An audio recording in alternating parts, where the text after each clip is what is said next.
Hello दोस्तों, आज हम फाइनेंशियल स्टेटमेंट यानी कि वित्तीय विवरण के बारे में पढ़ेंगे। ठीक है, अब हम ये देखेंगे कि जो फाइनेंशियल स्टेटमेंट होते हैं वो कब, क्यों और किस समय बनाए जाते हैं। ठीक है, तो जो फाइनेंशियल स्टेटमेंट ये वर्ष के अंत में बनाए जाते हैं। वर्ष के अंत में क्यों? क्योंकि यहाँ पर जब कंपनी के लिए जो व्यापारी रहता है, जितने भी ट्रांजैक्शन करता है, जो भी ट्रांजैक्शन रहते हैं वो वर्ष के प्रारंभ से लेकर अंत तक किए जाते हैं, उसके बाद ही ये बनाए जाते हैं।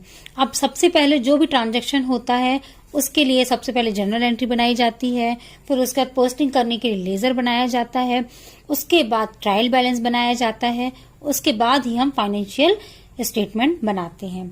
तो हम जानते हैं कि फाइनेंशियल स्टेटमेंट होता क्या है, इसका हम पहले मीनिंग देखते हैं। ठीक है, तो फाइनेंशियल स्टेटमेंट को वित्तीय विवरण भी कहा जाता है। तो वित्तीय विवरण से आशय उन विवरण से है जो एक निश्चित अवधि का व्यापारिक परिणाम बताने तथा एक निश्चित तिथि को व्यापार की आर्थिक स्थिति को स्पष्ट करने के लिए बनाए जाते हैं।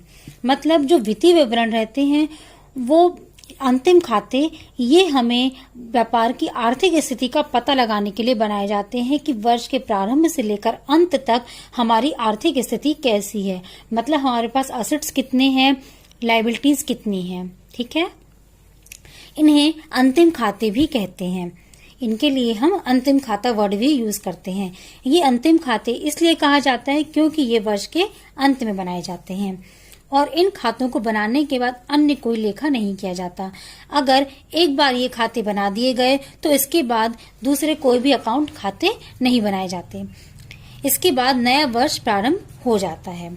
ये खाते साप्ताहिक, मासिक या त्रैमासिक तैयार नहीं किए जाते हैं, क्योंकि साप्ताहिक, मासिक या त्रैमासिक के लिए हम general entry, posting, ledger, other चीजें कर सकते हैं, but financial account, financial statement के लिए हम इन्हें केवल एक बार ही बनाए जाते हैं और ये वर्ष के अंत में एक बार ही बनाए जाते हैं। अब इसका हम मीनिंग जानने के बाद इसके चलिए अब हम देखते हैं types of financial statement. Financial statement के क्या टाइप होते हैं। सबसे पहले इसमें आता है इनकम स्टेटमेंट, सेकंड होता है बैलेंस शीट। इनकम स्टेटमेंट का फर्स्ट होता है ट्रेडिंग अकाउंट, सेकंड होता है प्रॉफिट एंड लॉस अकाउंट और बैलेंस शीट का होता है लायबिलिटीज और असेट्स। अब हम ये देखते हैं कि ट्रेडिंग अकाउंट, ट्रेडिंग अकाउंट जो होता है इससे हमें ग्रॉस प्रॉफिट और लॉस मिलता है। प्रॉफिट एंड लॉस अकाउंट हम नेट प्रॉफिट और नेट लॉस फाइंड करने के लिए बनाते हैं। ध्यान रखिएगा दोस्तों, ट्रेडिंग अकाउंट से हमें ग्रॉस प्रॉफिट और लॉस, प्रॉफिट एंड लॉस से नेट प्रॉफिट और लॉस, यहाँ ग्रॉस यहाँ नेट, इतना ध्यान रखिएगा, बनाए जाते हैं। फिर बैलेंस शीट से हम financial condition of business, business की हमें फाइनेंशियल कंडीशन पता चलती है कि अंत में उसके पास कितनी लायबिलिटीज हैं, कितनी एसेट्स हैं, कितना उसे अपने पास है और कितना उसको पेमेंट करना है। इस चीज को ध्यान रखने के लिए बनाए जाते हैं। अब जैसे ट्रेडिंग अकाउंट है उसमें हम डायरेक्ट, इनडायरेक्ट, डायरेक्ट एक्सपेंसेस लेते हैं, परचेज लेते हैं, stock, opening stock, closing stock लेते हैं। प्रॉफिट एंड लॉस अकाउंट में हम यहाँ पर सारे इनडायरेक्ट एक्सपेंसेस लेते हैं।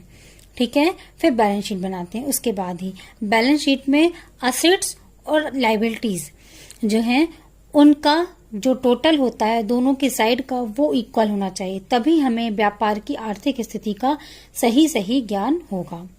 ठीक है, तो चलिए अभी हमने यहाँ पर फाइनेंशियल स्टेटमेंट के टाइप्स देखे हैं और इसका मीनिंग देखा है। इसके अगले वीडियो में हम ट्रेडिंग अकाउंट और प्रॉफिट एंड लॉस अकाउंट का बनाएंगे कि इसे कैसे बनाया जाता है। ठीक है, अगर आपको हमारा वीडियो पसंद आया है तो इसे लाइक करें, कमेंट करें और ज्यादा से ज्यादा शेयर करें। ठीक है, ओके, थैंक यू।